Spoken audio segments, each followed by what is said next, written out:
测一下吗？跟我测一下。好。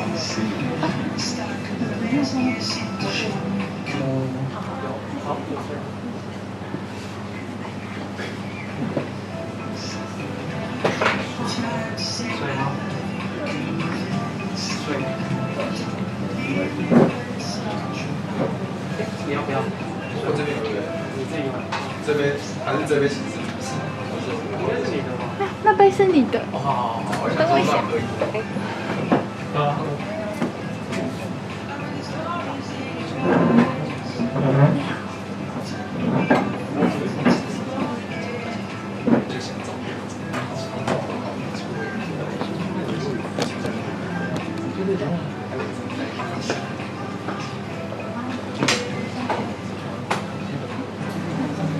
可以也可以，但是怕有点挤。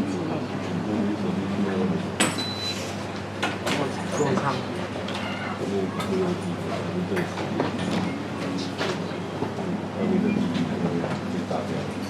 们留30分钟。我懂，我这个上面的时间表本来就是30分钟。对。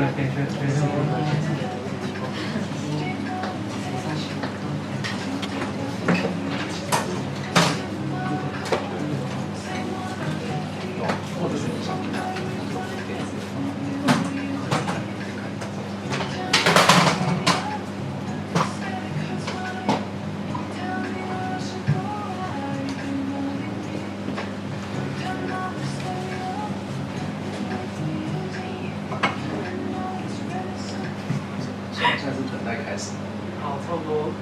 我们坐在这边很像那种，就是现在坐在那什么笑傲飞鹰那边等待，然后大家过完安全带准备要开始。大家往前一点。4K 对，画质的。我们就是不要都直接就往前一排嘛。整排往前一排好。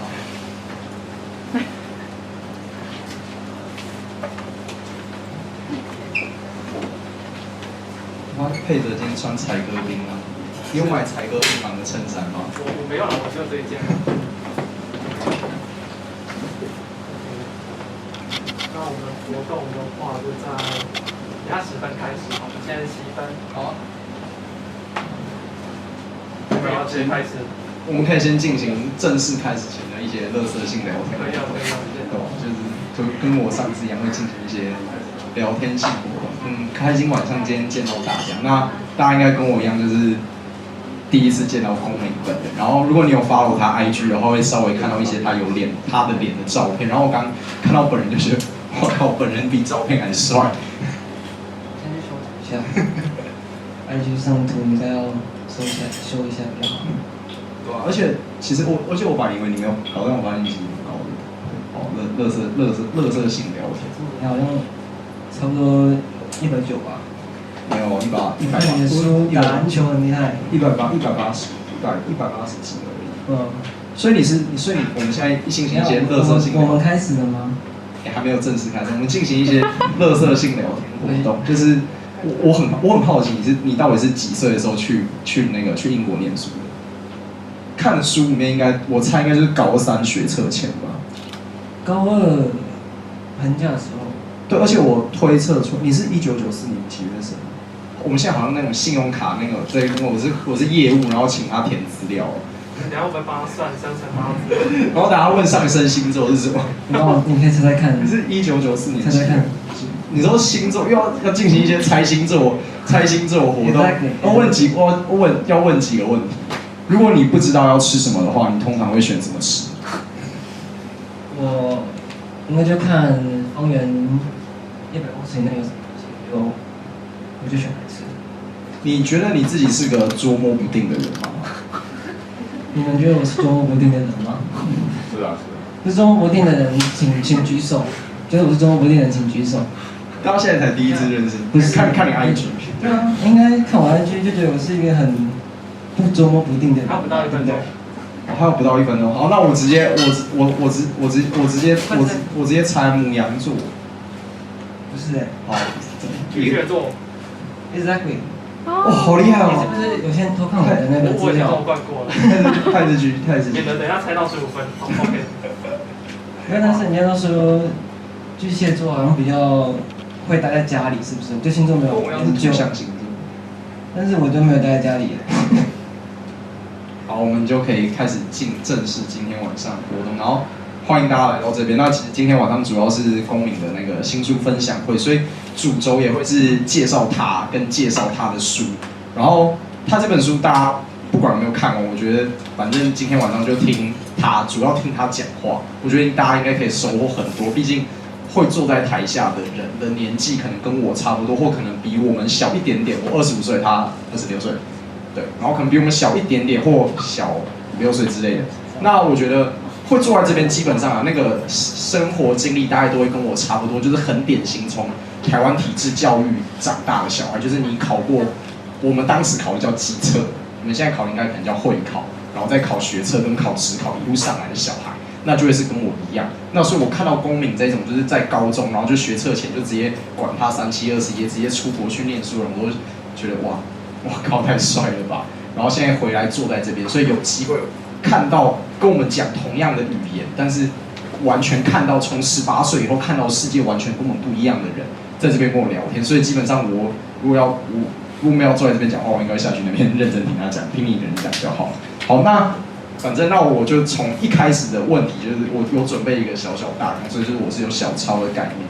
那就讲我就是本人就是很典型的台湾体制教育体制，就是考基测，然后考学测，考职考，然后念大学，念台湾的大学的小孩。所以遇到像公民这样的话，我都会觉得这种人很特别。那我想要问说，当时为什么会做这个决定？就是帮助你让大家更认识你。然后，如果给你重新回去17、18岁的年纪的话，你会后悔这个决定吗？就是我书里面最后一篇有讲到说，为什么会离开当初，但是我觉得是我自己的选择，没错，是我自己自由的选择，没错，所以对这个选择我并不后悔。当初离开的原因是因为我觉得我想逃离这个地方，逃离这个体制，逃离这个城市。那时候我甚至有种感觉，就是说，如果我再不走，或许我就会死在这座城市里面。所以我就觉得我一定要逃离，这样就像我书最后面写的。大家如果没有空看这本书，或者是回去你想要赶快一睹这本书的风采的话，我就会直接建议大家看这本书的最后一章，叫这世界。我不建议。叫这世界，我看完后我就觉得那个根本就是公民本人的自传，我觉得非常非常好看，而且稍微爆一点雷，他的开头就是在讲他在英国遇到一场恐怖攻击，然后我本来以为就是开头就讲2句话，恐怖攻击就没有了，没有，后面还会再出现。对，那我自己看到这篇文章的时候就会知道。里面公民就有讲到，他是就是算是成绩很好，然后进了那个高中，然后基本上应该是私立学校吧，是私立学校。国中还是高中？高中是公立的。是公立的因为看起来像私立学校感觉。然后它里面有讲到那间学校说，就是基本上成绩最好的人都会去念3类组，不知道大家现在是不是叫3类组？然后但他选了念社会组，念1类。对，然后所以就是基本上，然后所以你不要一直帮我爆雷好不好？就是他对，然后就显得对。然后就显得格格不入，所以这是就是如果大家去看的话，就是他刚刚讲的这个 part。对，但是我再反驳一下争议，就是说不要直接从最后篇开始看，请从第1篇开始看，因为我是有买一些就是怎么讲一个脉络这样，所以我还是比较希望说可以从第1篇开始看，但是好了，既然争议这样讲也是可以的。我最初看到这本书的时候是佩哲传给我的电子档，然后我后来回去发现一下，这个书排的顺序跟电子档给我的顺序不一样，因为电子档给我的第1篇是那个夏季，就是陈启花火景那一篇。他不演出的对对，然后结果现在书里面第1篇是真人鱼桃，就是安道尔的那个欧洲的小村庄。其实原本我就想把它排在第1篇，只是后来我想了一下，然后最后决定的是用最初的决定，我觉得最初的决定是最好的决定。果然回应的就是我自己对9歌出版社的感觉，就是这是一间很 chill 的出版社。因为当初我自己在排我这本书的篇目的跟顺序的时候，那个编辑也都跟我说哦，争议那你就自己决定哦，然后完全就是我想怎样就怎么样的概念。我再回答一下刚刚最后一开始那个问题，就是说，就是当初我会离开去英国，然后这样走，我觉得值得，我真的觉得值得。那时候我就是感觉到说，在这的人群里行走，时常感到一股虚幻的期盼或绝望，难以分清是想死或想活。然而瞥见你的身影，便又能踏上旅途。那时候我就是感觉到这一股想要离开、想要去找寻自由的意志，所以我就选择去踏上这趟旅途。不后悔，但是这样有很多遗憾，但是我不后悔。比如说像是什么遗憾？这样我又爆雷，书里面我已经写了很多遗憾了。好，那就大家就自己看。我本来想问，就问一个，如果要讲一个最大，你会讲什么？遗憾很多，当然主要其实是跟人之间的遗憾嘛，亲情、友情、爱情，基本上，当你在旅途、在异乡的时候，会需要很多妥协。就是像我书里面有写，就是像我阿姨那时候去世，我也没办法回来帮她送她嘛，然后或是有一些很好的朋友，或是甚至是一些恋人，这样子都因为我在异地这样子流浪，然后最后就慢慢就分离。所以其实我觉得遗憾是很多无常的遗憾，但是我还是不后悔。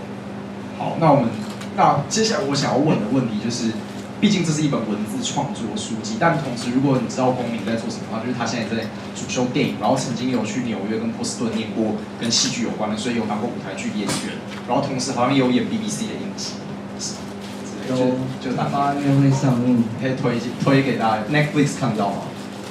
应该 BBC 的 Player 会有 ，Netflix 应该不会。对，就是他是有在当演员的，所以我很好奇的是，你觉得文字创作跟影像创作有什么差别吗？跟你有没有在某一个时刻突然下定决心，你要成为一个做文字创作的人？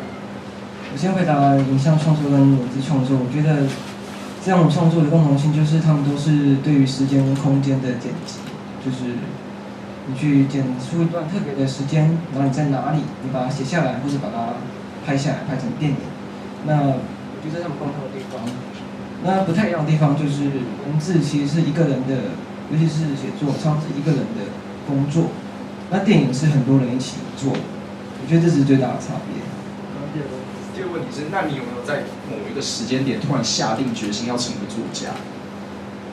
没有应该就是我国小时候就会在联络簿上面写一些有的没有的一些故事什么之类的，把我同学写成那个故事里面的角色，这样就这样写出来，这样，然后没有说特别一个时间点决定说我要成为作家。我可以回应一下这个问题，我自己是有在一个明确的时间点觉得我想要成为作家的。那个时间点就是我高中的时候，我就高中念建中，就是一堆男生，然后在建中的时候就会看到一些非常非常厉害的人，然后就包含我自己的书里面有写到，就是在那个地方里面，你会发现，你虽然跟他们待在同一个时间里，待在同一个空间里面，然后跟他们一起吃饭、打球、睡觉，然后可是你就会在某一些时刻发现。这个人是闪闪发光，可能他很会弹吉他，或可能他很会打篮球，然后他毕业后也继续没有做一些很世俗的事情，他就继续往音乐人的方向努力，或继续往就是职业运动员的方向努力。我觉得那个时候，我从那个时候就觉得，我在这间学校念书念不赢人家，那我想要真正找我想做的事情，跟把这件事情做到最好去做，所以我大概就是很明确的从一个时间点开始想当作家的。那我自己那个时候的做法也很暴力啊，就是要当作家，基本上就是要想办法能够被人家看见，跟有相应的能力跟文字技巧，所以我就是直接带着我的写的东西，然后去找我当时高中的，就是当时在建中，应该也是现在在建中也很有名的国文老师，同时也是作家，叫林信杰。那如果有兴趣，可以自己回去看我书里面写的东西。那我们就继续问公民下一个问题。好，请。就是大家知道，就是公民就是在得到台湾的文学奖，就是林鸿三文学奖。基本上我们都有得过这个奖。你是第几届啊？你还记得吗？2016的时候，我是2013年得的，然后我是第9届，所以应该是12届。然后我得到奖的时候才高3。那公民得到的是小品文奖，我觉得基本上林鸿三的小品文奖，大家不要看他可能有10个名额，但我觉得基本上那个就是我得不到的奖，因为我觉得小品文很厉害的地方就是他一年大概有1000多件投稿，然后就是那个数量可能就是散文跟新诗的2、3倍之多，而且因为你只有1000个字，所以你要把故事讲完，或者是在这1000个字就吸引到评审的目光，然后从这1000件里面脱颖而出，成为前10名的，我觉得基本上对我来说那个是非常难度非常高的，特别是大家现在就可以感觉到我是一个废话特别多的人，所以我写的东西都不会是太短的东西，要我在1000字好好把一个东西事情讲完，有点不太可能啊。那在那篇文章里面，那篇篇名叫做《在伦敦死去的英国人》，在伦敦死去的台湾少女嘛，是。好像轻小说的标题，好长哦。对，然后但那篇文章里面，就是好像你也没有看到谁死掉啊，你就只有，就是大概1000个字可以上网搜寻。心死而已。对，就是心，对，就看完后我第一个问号就是啊，请问死掉的是谁？但我重新读一遍，大概就可以感受到他要说什么。那就是评审老师在那篇文章里面讲说，他最喜欢这篇文章，跟这篇文章会脱颖而出的原因就是。他把这个城市的那个剪映写得非常好，就是你看完短短的1000字，你脑袋里面瞬间就会浮现了伦敦的半夜的地下道，跟伦敦半夜的街头是长什么样子，真的，而且是画面感非常立体的那一种，你真的仿佛就是在看 Netflix 的影集，而且是晚上关上灯，用自己的 iPad 在里面看的感觉。所以那如果你仔细去看公民的书的话，就会知道公民去过旅行的城市，基本上就是不是我们这个年龄的人。可以相比拟的，就是他就是甚至去中南美洲都去过的这种程度。所以如果要认真问你选一个你觉得最喜欢的城市，跟选一个你最不喜欢的地方，你会怎么选？我觉得我蛮喜欢伦敦的，我现在住的城市，伦敦跟台湾非常不一样，就是很自由，但是它也很孤寂。It's very rough， 就是很野蛮的一座城市，可以这样讲，但是它也很自由，因为它不会这样跟台湾比起来，应该说跟台北比起来，比较就是人跟人之间比较没有那么多你必须去遵守的规则，或是你必须或是人情这样子，所以在地铁上可以吃东西。对，然后我记得好像前几年才禁止喝酒，因为太多人在地铁上喝酒喝醉了，然后所以说才禁止喝酒，但还是可以吃东西这样，所以就是你可以做你想做的事。也不会有人跟你一样的眼光，这是我觉得我还蛮喜欢的。那如果选一个最不喜欢的地方，最不喜欢的？这个问题我想了一下，但我觉得应该没有，我应该不会特别去不喜欢。真的好善良哦。因为我觉得如果你知道吗，就是特别去讨厌一个城市、讨厌一个国家的话，我觉得对那里的人很不公平，因为他们住在那里，对不对？所以我不会去讨厌说特别讨厌一整座城市、一个国家，我可以讨厌一个人，但是我不会去讨厌一整个国家。我觉得，我自己来回答这个问题，如果要选一个我最喜欢的城市，我会选神户。那为什么会很喜欢神户呢？就是我在大学1年级的寒假的时候，就是自己存到了一笔钱，然后就是自己一个人，这是我大概就是19岁的寒假，然后就是我人生第一次自己一个人，完全没有任何旅伴。然后就自己一个人去旅行，然后那当然选的第一个地点就是选日本。那会选日本的原因就是第一个就是很近嘛，就是适合台湾人第一次自助旅行就上手，一定就会选这个地方。那同时是因为我那个时候有在修就是大学里面的日文1啊，所以就稍微会讲一点点东西，所以就一个人就去了日本。然后那一趟旅行我自己去了京都、大阪、神户、奈良。那这个里面我全部最喜欢的就是神户，因为我觉得那一座就是一座海港城市。然后海港城市，我在那边就是过着很 chill、很 free 的生活。就我就是在青年旅馆自己睡到自然醒后，然后我就坐电车到海边的咖啡厅，然后就坐在海边的咖啡厅，看着海一整个下午，然后就可能就滑手机，然后做我自己想做的事情，可能一整天也没有太多的行程。然后晚上累了就回到市区里面找我喜欢的店吃晚餐，然后回去饭店里面，回我住的地方青年旅馆里面的那种公共浴场泡澡。那我想说，如果这就是我在前一场的那个新书座谈会的时候，那个有人就是大家有问我说你理想的生活是怎么样？这就是我理想的生活，所以包含我后来很多自己旅行都是过这种很荒谬的生活，就是我都能够想象，如果我跟女朋友一起出去过这种旅行的话，我应该被她干掉，然后飞一天。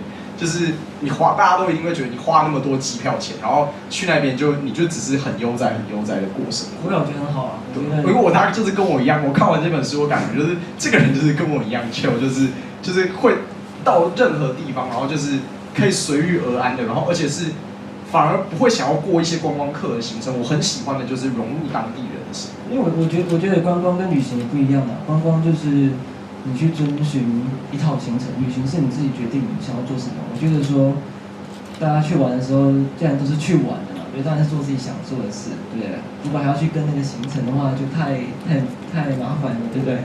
你第一次自己一个人去旅行是年纪多大的时候？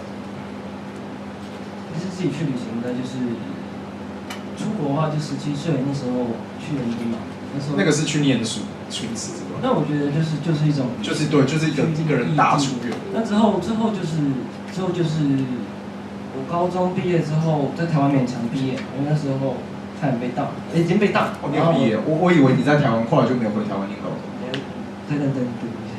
哦，因为我有看书里面有讲说你6月回来台湾考试，我想说你是回来考什么？我那时候就被数学老师当嘛，对不对？你们现在应该还是就是40分可以补考，60分被当，这个60分被当，4分可以补考。然后那时候我书没有写，数学老师很不爽我，因为我39.5，真的，他真的给我39.5，然后也没有45度哦，他故意要当我，所以我就被当。然后那时候已经在国外，然后他当我，所以我只好再回来。在暑假再去重修数学，修完之后才勉强毕业这样子。然后对，我刚刚讲这个，因为我高中毕业完之后我就休学，高中毕业完之后，你说你勉强拿到高中的毕业证书？对，我拿到了，但是我后来因为是要到美国学校嘛，之后到美国学校，但是中间有一个 gap year，就是我大概有1年，我就直接在欧洲那边到处晃。第一篇真的旅跑就是那时候发生的事，所以我18岁就是去欧洲那边晃了大概9个月吧，然后才去美国接琴那一篇这样子。我看公民这篇的时候，就是我自己回想到，就是很多我自己住在青年旅馆的过程。我就是很推荐大家，如果你真的自己一个人去旅行的话，特别是男生可能比较没有什么安全上顾虑的话，就是很推荐大家就是去住青年旅馆。然后去住青年旅馆，特别是去住欧洲的青年旅馆，那种经验是非常难忘。你会遇到很多奇奇怪怪的人，跟很多奇奇怪怪的事，然后甚至跟一些奇奇怪怪的人变成朋友。对，这就是自己一个人旅行的好处，就是你不知道你会遇到谁。就是如果你跟一群人去的话，谁敢跟你说话，对不对？你也不好意思。自己去的话，你觉得自己一个人反而会认识新的人。我可以讲一下我自己我在大就是研究所，我现在研究所3年级就毕业，准备8月就要出去工作了。那我在硕1的时候就是跟我前女友分手，那有看书的话就知道我前女友是新加坡航空的空姐。那然后没有讲到新加坡，但是在那篇文章有被台积电文学那个粉专分享，然后下面就有人猜出来是新加坡航空，我就觉得哇靠，太神了吧！怎么猜的？就是因为里面有某些线索，拼起来应该就是，如果你像侦探一样去 Google 搜寻是搜得到的 ，Google 什么都有。对，然后所以那一段时间我就过一个很疯狂的生活，我就基本上1个月就去新加坡找他1次，所以就去搭飞机搭到比公车站还熟悉的那一种感觉。那后来就分手，就很怀念当时那种感觉，所以我就继续找另外一个地方，然后在3个月内也去了3次。那我书里面有写，我选的那个地方就是曼谷。那我在曼谷里面后来交到了非常要好的朋友，2个女生跟2个男生。那当然是先认识那2个女生，是怎么认识那2个女生？因为我就下飞机，我就也不会演，就是反正这一件事情在文讯杂志3月号也会刊出来。就是我一到那边就下了 Tinder， 下来我就滑，男生女生都滑，但基本上男生是不太会回我的，所以最后有2个女生回我，然后我跟他们开头 match 到我第一句话就是带我过你1天的生活，我请你吃1顿晚餐。对，然后所以他们就对，所以那2个女生就是后来发现，其实那2个女生就是说实在是就是泰国人，但是说实在我对应起来就是在台湾我的同温层中的同温层，因为她们都是非常高学历的女生。如果其中一个对应到台湾的话，就是念台大医学系的那种等级，就比我还更聪明跟更会念书的。另外一个大概就是念政大新闻系的那一种，就是那一种很文青的美。然后那个念政大新闻系那个人是泰国跟日本混血，所以基本上我们是用日文聊天。那另外一个医学系我们就是用英文讲话。他就真的很认真带我过当地人的生活，他还带我去吃他要上家教前会去吃的晚餐，然后带我去他们学校看他们学校的排球新生杯跟国标舞比赛。对，我觉得这个是如果你跟团一起去泰国，或者是跟一群朋友去泰国，因为毕竟我毕业旅行的时候，大学毕业旅行也是跟朋友们一起去泰国玩，这是你体验不到的生活。你看到就是大家就带你去那个什么卧佛寺，然后带你去看一堆庙，然后晚上带你去体验泰国的夜生活。但我觉得那个就不是真正的当地人，所以我觉得我自己很珍惜的事情就是，我到了那个地方，然后真正认识了当地人，然后他们跟我分享生活中他们的很琐碎的事情，我会看到某些部分跟我在台湾的生活一样，某些部分又非常非常不同。我就看到地球的另一端的人到底是长什么样，我觉得这对我来说是非常非常珍贵的事情。那你有关于这方面你有想要分享的？你刚讲这个，我想到忘记什么时候去的，但是我去日本，去京都，然后那时候我是去干嘛？去宇治，然后呢，我要找一个神社，找老半天找不到，然后我就路上问一个女生，然后问一问之后，她就带我去嘛，然后呢，之后她就说，其实她不是宇治人，她是奈良人这样，然后因为我会讲一点日语，然后我们聊得很开心，然后她就说，那你以后要不要来奈良？奈良我带你去玩，然后呢，所以之后我就真的去，人帅真好。之后我就去了奈良，然后他就介绍他是大学生，然后所以他就介绍他们那一整群朋友跟我认识，这样，然后我们就去神社啊，去晃啊，然后去喂鹿什么之类的，然后最后他们还请我去吃，他们都比我小几岁吧，那时候，然后但他们请我去吃冰淇淋，请我去吃那个宇治的那个不是奈良的那个抹茶的冰淇淋这样，然后印象很深刻，对。所以，那这个是跟陈奇花火节同一段旅行吗？不是，不是。所以你也去过日本超级多次，应该有6次吧。那所以你学日文是在学校学吗？还是我就是从大一开始学日文的，而且我大一会学日文的原因是因为我大一的时候我念的是政治系国际关系组，然后要求要必修第2外语。那在学校里面的第2外语里面，就是基本上有什么德文、法文一堆可以选，可是选什么德文、法文、西班牙文都要修4学分，我就觉得好累，我不要，而且还要早8去上课，我不要，所以我就选日文，日文只要上3学分。不然我其实在上大一之前，我都觉得日文这宅才会学吧。那我后来就是上大一后，我就开始学日文。那我的日文老师是整个台大唯一的一个男老师，然后他就高高帅帅的，我就看到觉得，哇靠，这个老师讲日文的时候也太温柔、太帅了吧，好想要变成他那个样子。所以我就日文1修完，日文2修完，然后就后来去辅日文系，对，就一个蛮荒谬的故事。我会学日文。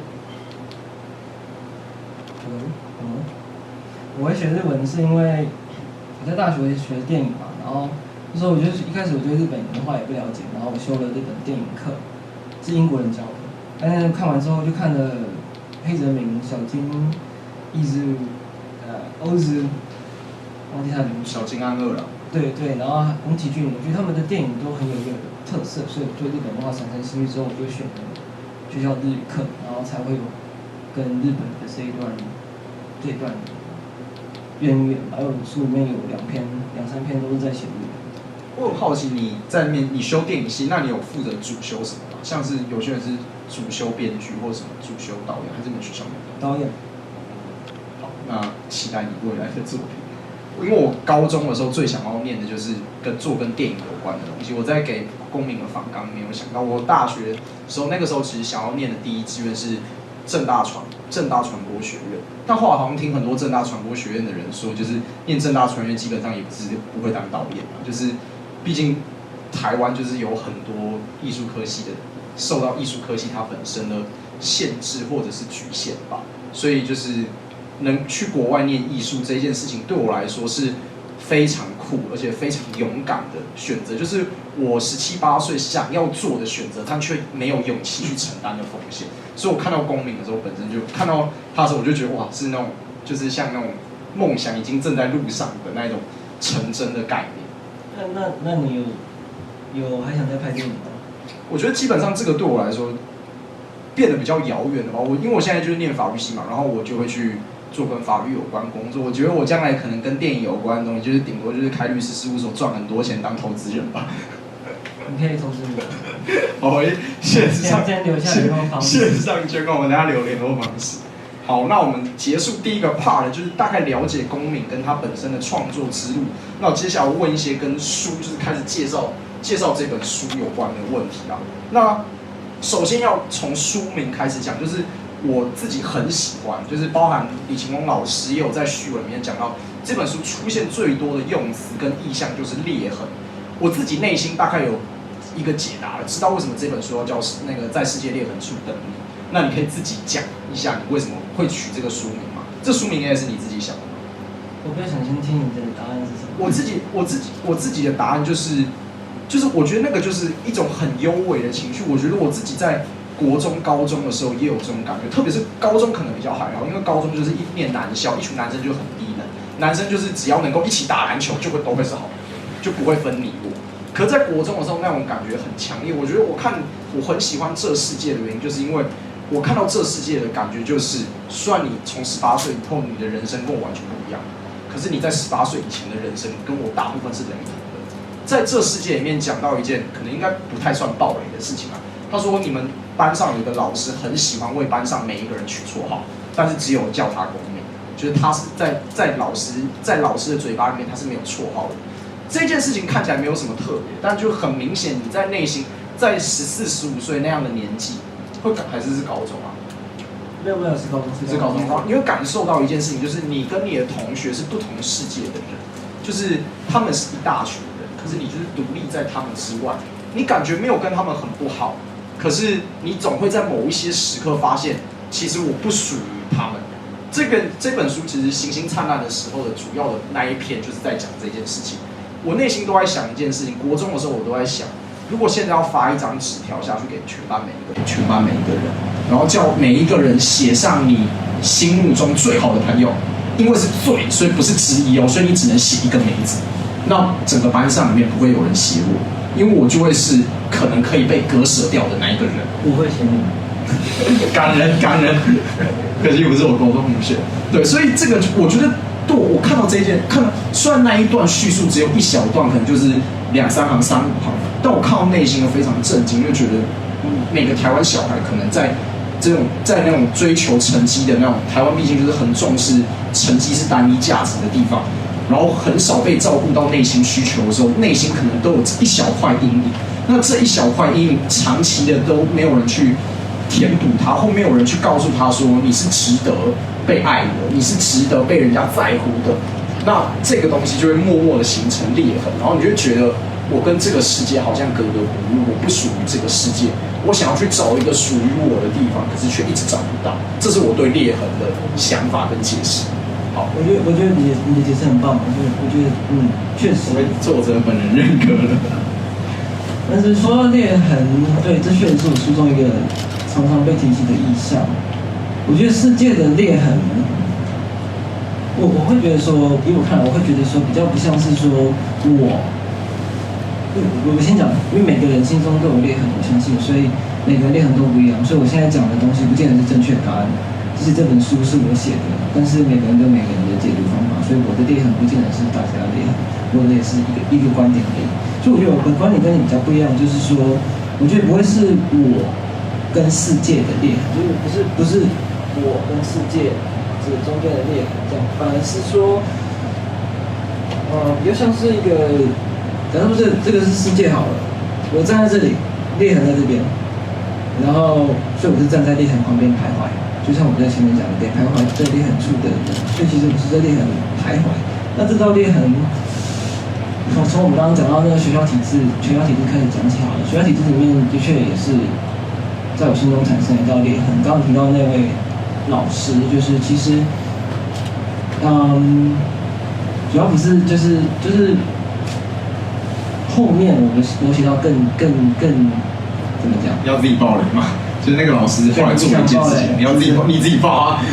好，我不要爆雷好了，大家去看。但是就那个老师后来做了一件蛮夸张的事情，在书里面很轻描淡写，我觉得他就是个温柔优雅的人。不然就是我对那一件事情，如果是我发生这种事情，我就是一定会直接赤裸裸写出来干掉那个老师。对，但因为我我不想就是让，因为毕竟我不是当事人嘛，我看你书应该知道我不是当事人，所以我不想就是我想保护当事人。想知道是什么事情吗？不要去后面买书就好了，去后面买书就知道了。就是啊，我用那个方法，不爆雷也可以讲的方法，就是说裂痕在教育体制里面，裂痕其实就是因为我们会求好，我们教育体制非常的求好，就是说我们会希望把不同的人、不同的灵魂、不同的心，全部都挤到一条路上。就是对不起，我这样建中，但是就会说想，比如说挤去建中，挤你去北影，挤你去，你知道就是那什么一个模板，然后我现在非常讨厌那种感觉。对，然后我就觉得说，当每个人都不同，你知道吗？每个人心都不同，每个人就像是，你知道，事实上不会有两片长得一样的雪花，你知道吗？你看雪下来，里面雪花每一片雪花的冰晶的形状都不一样，更何况是人的心呢？人的心的形状不一样，但是我们的教育体制会想要把人的不同的心、不同的，就是人塞进去同一条路，塞进同一个模组，我觉得这样就会产生裂痕。这样的话，我们的心就会产生裂痕，我们的心中那片冰晶也会裂开，因为我们太求好，就觉得求好会产生裂痕。或许我们可以去想想看，与其求好，不如求己、求真实、求自己真实的自己。我觉得。那我另外一个好奇就是，那为什么在世界裂痕处的你要当副标题，不直接把它当做主要的书名就好？因为我觉得直接书名叫做在世界裂痕处的你就那个辨识度也很高。我觉得这样人家觉得轻小说啊，是不是要去哪里打什么怪物什么之类的？在世界裂痕有怪物。跟我一样，我之前这本书，我本来想跟出版社提出的书名就是这本书，因为我自己写前女友就是写空姐那边叫天亮之前还有100万个迟到，我本来想要用的书名是那一个，但就是被否决了，就是因为轻小说感太重了。那其实这副标题就是我一开始只是想叫雨季而已，不是想叫雨季，没有这个副标题。但是因为后来我就想说，这样大家可能会以为这就是一本旅行书，这样子可能不会知道说其实是他底还是在写一颗心，他还是在写思想，所以我才加了这段，也是有点就是吊人寻味的副标题这样子。好，那下一个问题就是，那这一本书里面的那个，就是我刚刚主要问的问题，你篇章顺序是怎么决定的？你为什么会最后又决定说还是把真人鱼套？那是一篇比较短的文章。那我后面刚刚讲是什么夏之，那是什么夏之曲还是什么夏之赋？不是夏之曲，夏之赋吧？这没有不远处的夏天。不远处的夏天。然后叫什么雾之曲？就这样。对，我都乱排列组合一通。然后就是我当初的时候，我看到的电子版跟最后的书的排的顺序方式是不一样的，所以我很好奇你排的顺序，你内心有某一个依据吗？其实我写这本书一开始我并没有想到它是一本书，一开始我只是写这本书，因为有很多人跟我讲说，你去任何地方怎么不把它写下来？你之前会写作，你怎么不把它写下来？所以我就把它写下来。那当初我写的顺序其实就是大家现在看到的顺序，我没有在做更变。原本我想把它更变成另外一种比较能够吸引，怎么讲，比较戏剧性的排法。可是现在其实大家看到的顺序就是我写的顺序。那它的顺序其实除了第一篇不远处的夏天是最后，以年代来说它是最后面，然后之后就是按照现在2002、2003、2004、2005一直到2017、2018这样下来。那对，我觉得你问这个问题让我想到，就是我当初写的时候，其实好像是又经历这些事情一遍，因为就是从去回想的那种的顺序去把它写下来，好像又经历这些事，又成长了一遍这样。我觉得这整本书其实它就是它的每个篇章跟每个脉络这样下来，其实就是一段新的旅途，就是一段成长的旅途。我不知道好像是谁跟我说，还是你在书里面你在 IG 上面自己写的，就是好像编辑第一次看到你这本书的书稿，还没看到你的人的时候，以为你是个就是中年人之类的，然后结果最后才发现是个20几岁的弟弟之类的。然后我们这种年纪出去都被叫弟弟，然后就是所以那我觉得这本书对我来说就是看完后的确就跟序文讲，就是你会感受到很巨大的苍凉感跟孤独感。可是我其实并没有觉得这应该是个中年人写的，还是我已经先入为主，就已经知道答案了。我看到的东西就是这种东西就是我在国中时期，不知道大家的国中时期还有没有经历过无名小站？我是无名小站时代长大的小朋友，我看到的就会是我国中的时候在无名小站可能会写出来，但写不到这么好跟这么精准的东西。所以我自己有讲，我自己刚一开始前跟公民讲说，如果我是在国中或者是在国小的时候看到这本书，我内心会受到非常非常大的震撼。那我在国小的时候，大概有小学5、6年级到国中的时候，我内心受到非常大的震撼是九把刀的书，听起来很荒谬吧？一个文学作家，然后说我喜欢是九把刀。那我最喜欢九把刀一本小说就是《打喷嚏》，然后《打喷嚏》之前上电影嘛，是柯震东演的。然后我刚刚就跟公民讲说，我完全不敢去看那部电影，我感觉我去看了那部电影后，这部小说在我心目中就会毁灭了。那为什么我很喜欢《打喷嚏》呢？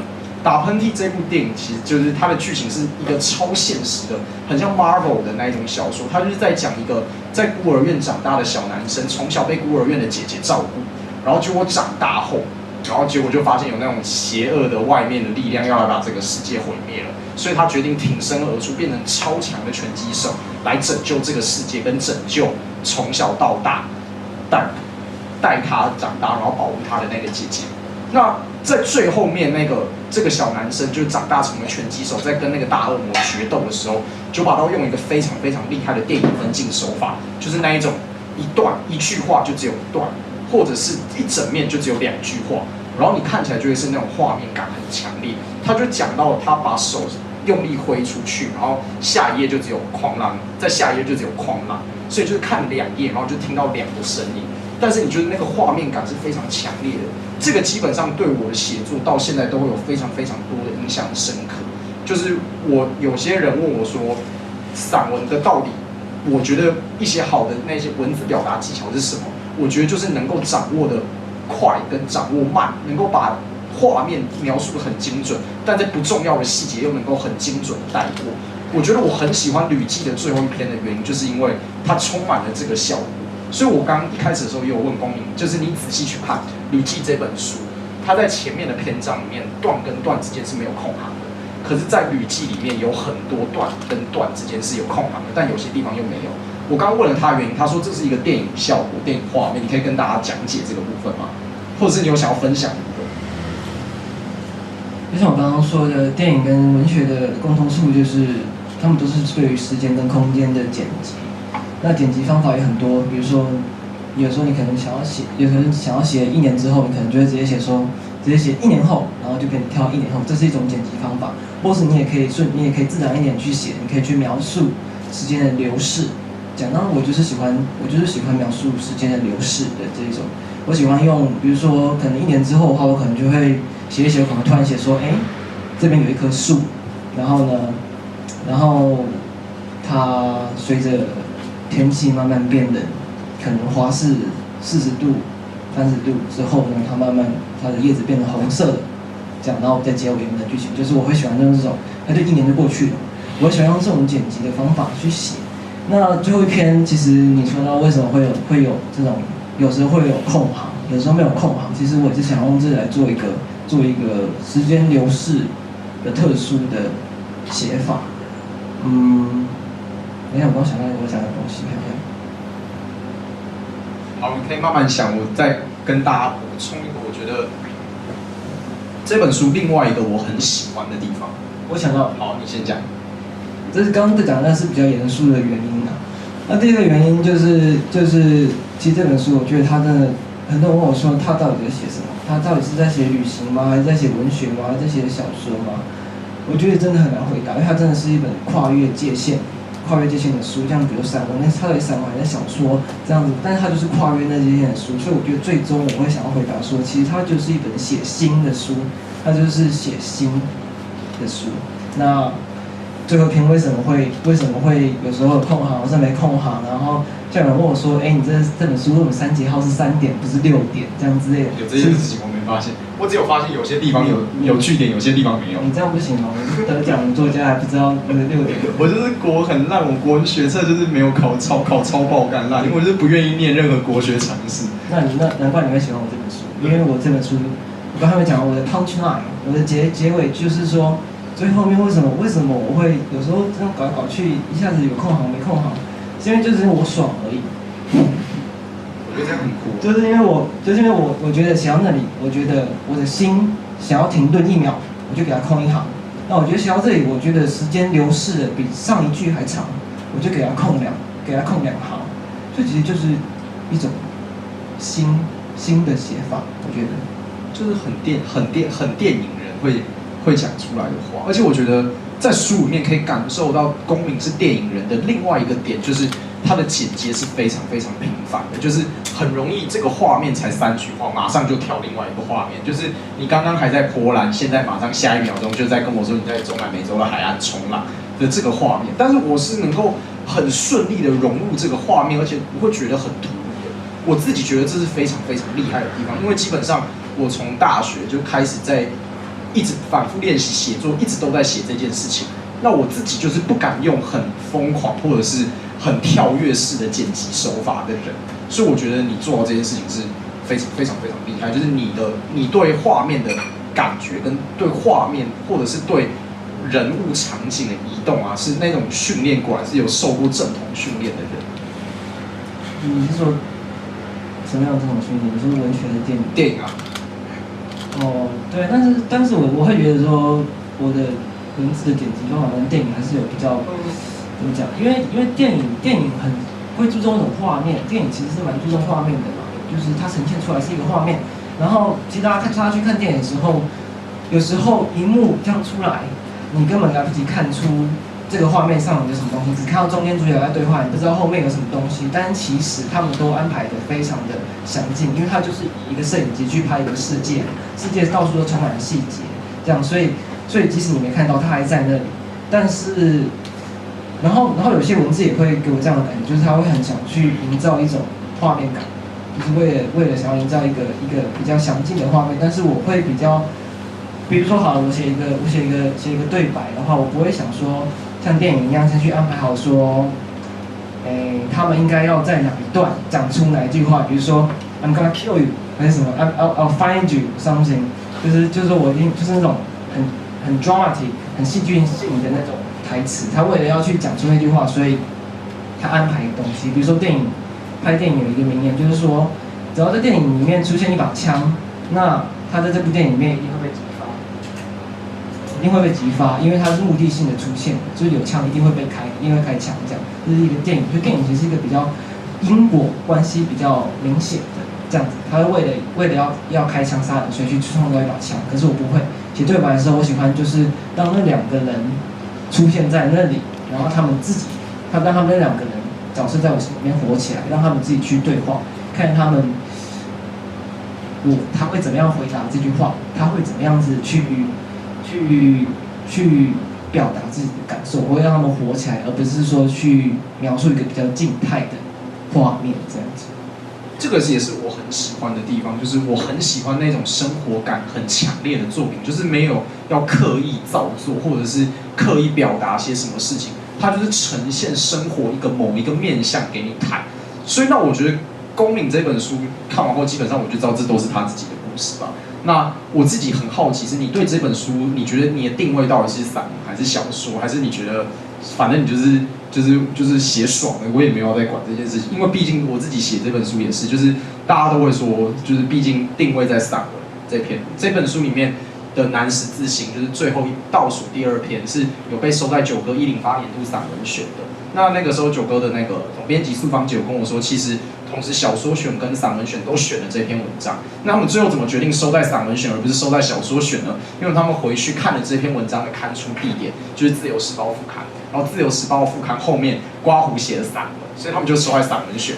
那基本上《自由时报》副刊为什么会写散文呢？因为我当时得到《自由时报》003文学奖的时候，是得到的是散文奖，对，大概这个啊。但我觉得我认同我自己写的东西是散文的原因，就是毕竟我的虚构成分几乎是非常非常几乎是没有的。它的情节可能不一定，情节一定都是有发生过的，只是不一定有照时间顺序。可能我为了要讲话流畅一点，我为了要让事情的因果关系变得简单一点，所以简化了它的时间关系或因果顺序。但我可以确认这些事情是真实的，都发生在我生活中的，所以我把它自己定位成散文。那我觉得我很好奇，公民自己对这个的定位是什么？这可能就会牵涉到一个人对散文或对小说的不同想法。大家如果赶快3月9哥的109年度散文选跟小说选就要出版了，那在网络上现在已经可以先看得到，就是那个109年度的散文选的那个序文里面，那个黄立群老师就已经有先写到，他认为跟散文跟小说的差别是什么。散文跟小说在那篇序文里面，大家可以回去自己看。黄立群老师认为散文跟小说的差别就是为什么大家会对于一些虚构的散文批判那么强烈呢？他自己觉得其实没有必要这样。他认为他内心唯一会批评的东西就是技巧不好的东西，会让人看得很出戏，会觉得就是明明把真的事情写得很假的这一种东西。所以我想要问公民这方面的想法。我猜就是有志于写作的，可能比我们年纪小的人也会好奇这件事情。你讲这个，你刚讲到自由副刊，我想到说，当初他们要刊出我这篇，我第一篇真的语陶是从自由副刊上刊出的。他们当我想要刊出我第一篇的时候，他们决定刊出之后，他们寄信来问我说：“请问这到底是散文还是小说？规格在哪里？”然后我就说：“小说。”但其实它是真实的嘛，但最后还是被归类到小说。我觉得你提到这个问题，我觉得非常的好，就是散文跟小说的分界。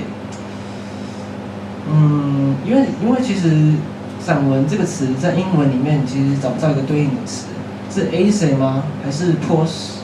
就是其实，在英文界里面，散文就是英美文学基本上没有人在写散文这个，散文他们就是写小说或写诗。所以去看一些重大文学奖，诺贝尔文学奖或什么布克文学奖，基本上是没有散文的书会得奖。对，可是他们还是有散文，只是他们不会把它叫做散文，就是他们把它叫 non-fiction writing，就是非虚构写作。对，但是很多小说我们知道也是真人真事嘛，很多小说是以真人真事去写的。那中文文学里面去分小说跟散文，常会像刚刚曾毅讲的，就是如果是情节是真的真人真事，他就把它分成散文，然后比较虚构会比较分成小说，这是一个趋势。但是有时候我反而会觉得说，有时候小说它不见得不真，因为它是以真人真事去写，只是它是以一个小说的面纱，这样大家套上一个小说面纱，就觉得说可能比较不真。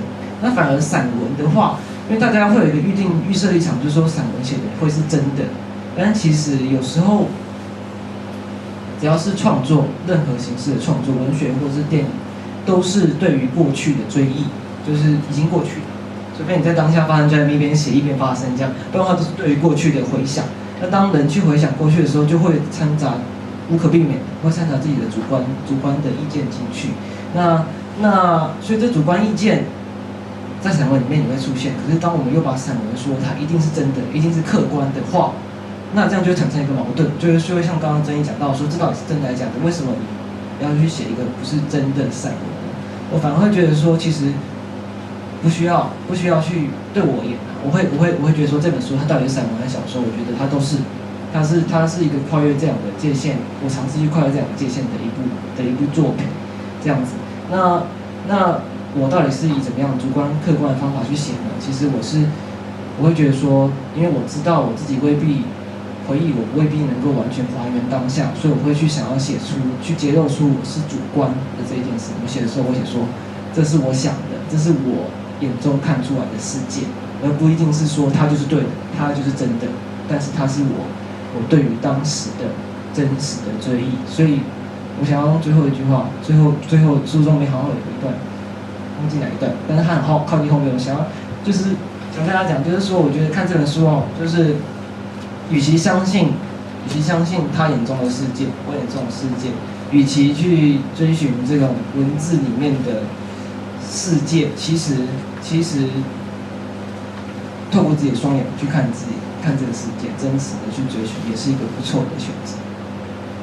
我很赞成这个想法，其实我内心一直在想要突破散文跟小说的界限，所以我后来追求的一件事情就是我要写得好看。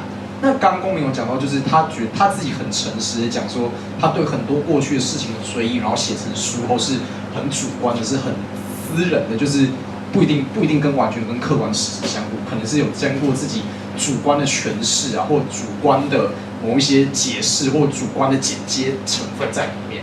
那我自己的里面，我自己内心觉得好看，就是毕竟从小到大就是喜欢看故事的人，所以我自己书里面就是那个故事的情节是非常明确而且充分的，就是大家都会开玩笑说一件事情，就是基本上看到被你写的人应该都认得出来他是谁。但我觉得公民的书是没有到这个程度的，就是可能就是特定几个人可能可以，可是那毕竟他们那些人也不太懂中文啊，所以没什么差，所以不怕被人家知道。但我觉得他很厉害的就是他的情节是前后没有到特别明确，但你还是会稍微知道他发生什么事情。就是他的某些事情，像是我印象很深刻，就是你跟你在那个纽约学钢琴的那个一起学钢琴的那个女生，然后应该感觉就是喜欢着她吧，然后你们在街上遇到了有人跟她搭讪之类的，还是然后就跟她讲，然后你就跟她讲说，你跟她讲话就是跟我讲话，不是搭讪是要钱，我是要钱哦，对，反正就是这个情节里面，在不同篇里面都有出现过，所以我就会知道我很喜欢这种感觉，我看到的时候是会非常有惊喜感的。我看到就觉得啊，刚刚发生的事情现在又出现，所以我就脑袋里面就开始拼凑这个时间顺序到底是什么样。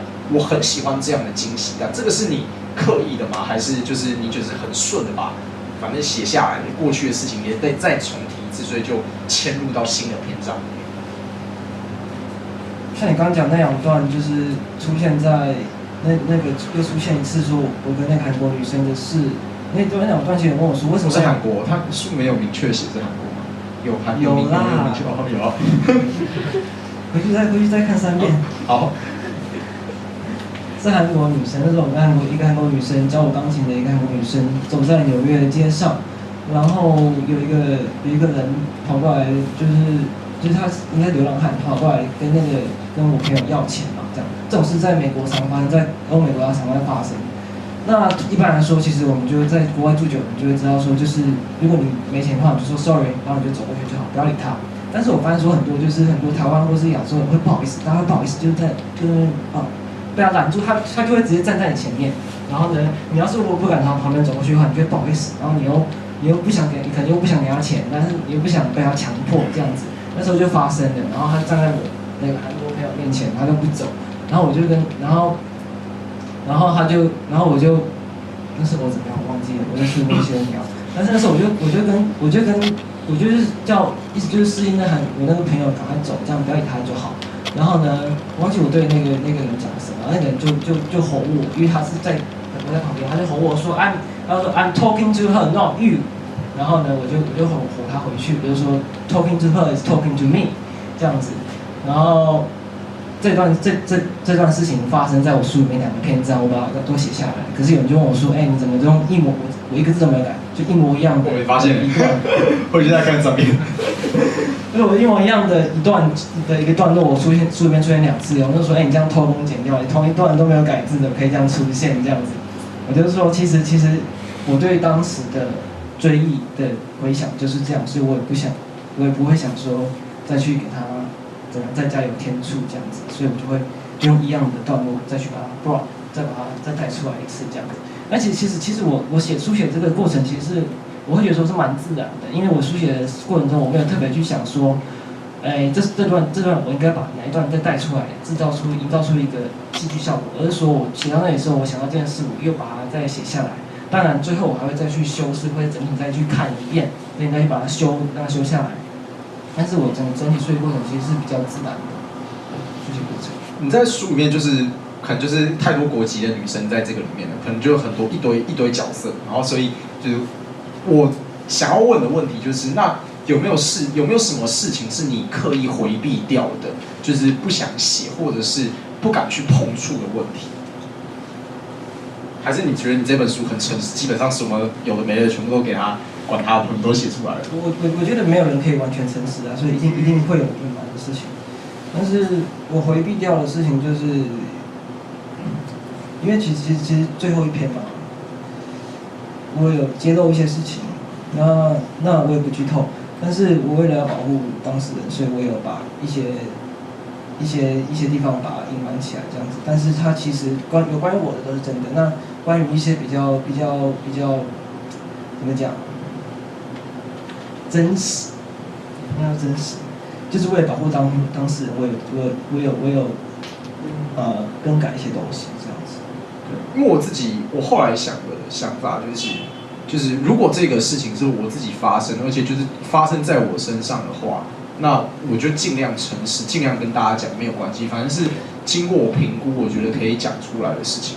可如果这一件事情是发生在别人身上的话，那我要写出来，基本上就是要经过他的同意，跟他觉得 OK， 就是我自己内心评断的标准，就是如果这个故事被人家讲出来了，我愿不愿意去演这个角色啊？基本上就是在演员在选剧本的概念，我愿不愿意去演一个大家感觉没有那么好的角色？如果我自己不愿意的话，那基本上我是不会去碰触这些事情。对，我很同意，我觉得还是会尊重个人的隐私跟自由，我觉得是很重要的。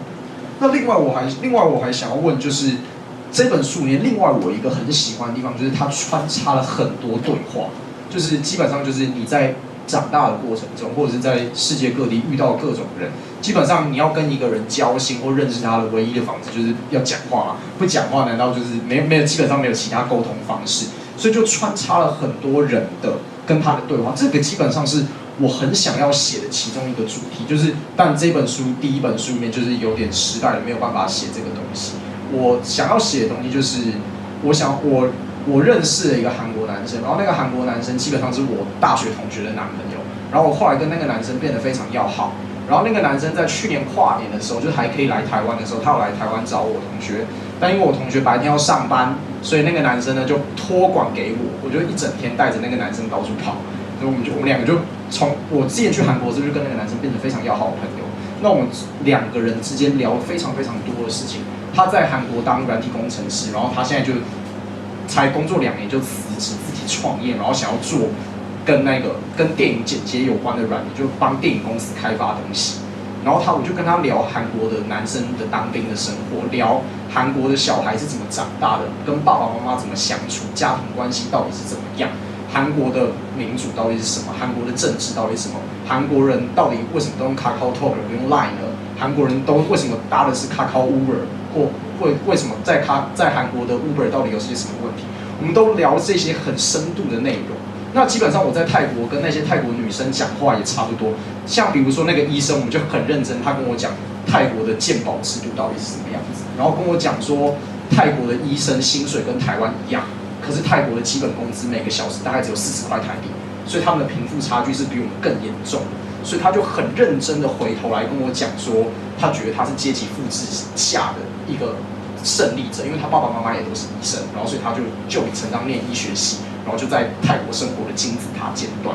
我去国外遇到跟我年纪差不多的人，基本上我们都在聊这些，就是可能当然有一些废话，比如说那2个韩国女生，我就跟他们聊韩系，因为他们一开始都以为我是韩国人之类，然后就很认真跟我说他们很喜欢姜丹尼尔之类的。当然还是会聊这些垃圾性话题，但我觉得跟他们讲到，就是比如我刚刚讲，我觉得旅行泰国最重要的事情就是我看到这个世界跟我同样年纪另一端的人是怎么样看待他的生活，跟怎么样看待他长大的社会跟长大的环境。那这些对话如果单纯写到文章里面，就变得很像访问。我觉得这个是一个非常困难的地方，但我觉得公民在这本书里面做得很好，所以那就不爆雷说这个里面有讲一些什么对话。但如果我现在要你回忆一段，你觉得你跟外国人，可能不一定要外国人啊，就是跟另外一个可能跟我们年纪差不多的人一段，让你到现在印象都还很深刻的对话是什么？我觉得应该就是书里面有一段写到说，我在日本宫岛的一个旅馆里面，然后我跟一个奥地利的也是背包客的女生有过这段对话。那时候我们不知道讲什么，然后讲到命运啊，我想到了，书里面有这一段，对，有这一段，但书里面没有前因后果，所以可以现在详细听完这段。书里面有写到这段对话，对话背景是那时候因为那个奥地利女生她也是自己旅行，然后她觉得说为什么日本那么迷信，日本人一天到晚去神庙里面在拜那个签啊，然后相信这些神鬼之事，也有可能，但是所以他就问我说 ，Do you believe in destiny？ 就是说你相不相信命运？这样，因为我们有讨论到说，为什么亚洲人好像很相信命运？因为对于欧美人来讲，命运其实是跟宗教是有相连的这样子。对，命运 destiny，fate 是跟宗教有相关，所以他就说，Do you believe in destiny？ 你相信命运吗？我就说，我有时候相信，我有时候不相信 ，sometimes。然后他就跟我讲说，他就问我 What do you mean？ 然后我就说，我可能觉得说有些人会一直被命运束缚，但是我觉得有一天我可以打破我自己的命运，就很像电影会出现那种台词这样。然后他就说他就不懂什么叫打破命运，因为他们英文里面没有这个 break your destiny， 没有这个意思，这样子就是他就觉得说你不能说你 if you say 不讲英文，如果你说你相信命运的话，你就不能去相信说你能够打破命运这件事。对于他们来讲，那对于我们来讲，其实是件蛮自然的事，因为我们可能会觉得说命运存在，但是我们有一天可以去打破它。可是对于欧美来讲，其实他会觉得说，如果你去相信命运的存在，其实你已经是在命运里头了，你就没办法去打破它这样子。然后，所以我就跟他解释说，什么？他就跟我说什么叫你不可以又相信命运啊，然后又想打破命运啊？我就是说，我想吵架。很有趣，有像，但是没有吵架，我们是哲学，相信然后打破命运是相信命运是苹果，打破命运是香蕉，你不能把香蕉跟苹果说到一起这样。我就说，我自己其实有被他说服。我发现这个逻辑，你也相信哦？我发现有这个逻辑的 bug， 但台湾人就会说三分天注定，7分靠打。所以我问你相不相信命运？我相信，我的逻辑基本上还是台湾人的逻辑，就是我相信命运，但是人是可以超越命运。对啊，这就是我在讲的啊。他对于欧美他不懂什么叫做你相信命运超越命运，他们会觉得说你要是不偏命运，你就不要去理他，做自己。但是呢，对我们来讲，所以我们会觉得说命运是一种必然存在的东西，所以我们如果你相信命运的话，所以我们必须去超越它这样。等下你打断我的那个 punch line。好，你继续。Sorry。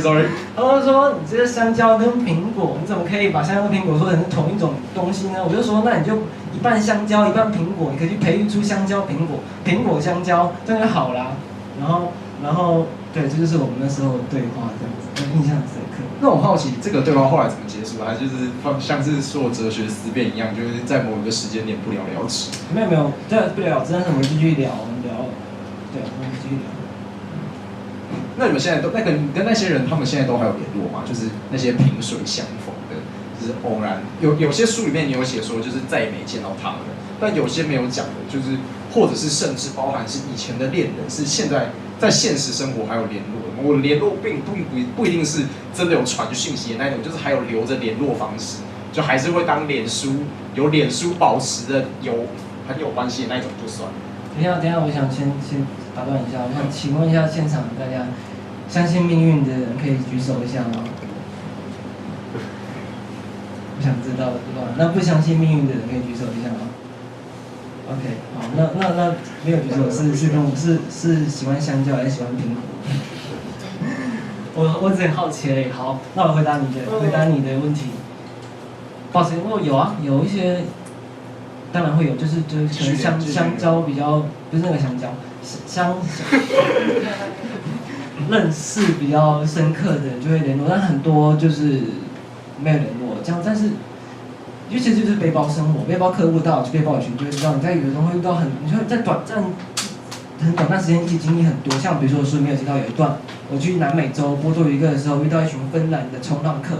然后我就跟他们一起冲浪，那2个礼拜我们基本上每天都一起在冲浪，然后做什么事都一起去夜店啊，然后去哪里玩什么都一起，这样我们简直就像兄弟一样。可是他现在也没有联络了，因为大家都有各自的生活嘛。背包客就会觉得说，在那个时间，在那个地点，我们有幸在那里一起出现，一起认识，一起冲浪，那这何尝不也是一件好事？即使最后，因为大家都是天涯沦落的，大家都分离两地，没有办法这样继续，但其实，在那当下 ，enjoy the moment， 活在当下。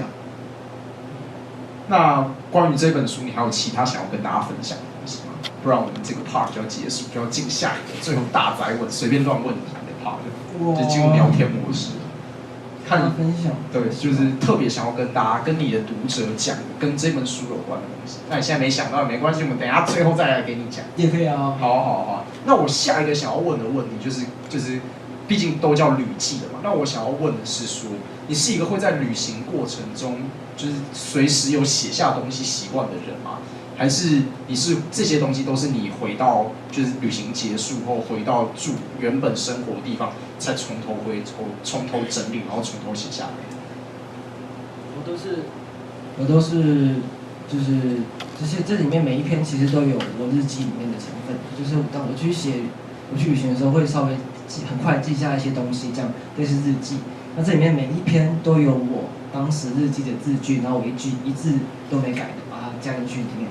所以其实我是一边旅行我会一边写，但是当然你一边在旅行，然后没有那个时间去把它弄出一整篇这样，但是我会记下我当时心中所想，会记下那些景色，比如说，李奇峰老师有提到说有一段他觉得写景不错，不远处的夏天，有写一个天成山的景色，那也是我当时在山上直接把它写下来，没有更改就把它写下来，所以才会看起来像是有点像片段，但其实就是因为我当时就是要很快的把它记下来，因为我想拿去玩，没有时间在那边写，我会很快把它记下来，当时就忠实的把它记下来。那我就把它写进去，这样。我觉得大家看我书的时候，也可以去想想看，说有没有哪些句子，你觉得可能就是他当时他走在路上，在那边给他写下来，在火车上写下来的句子，哪些是我事后把它加进去的句子。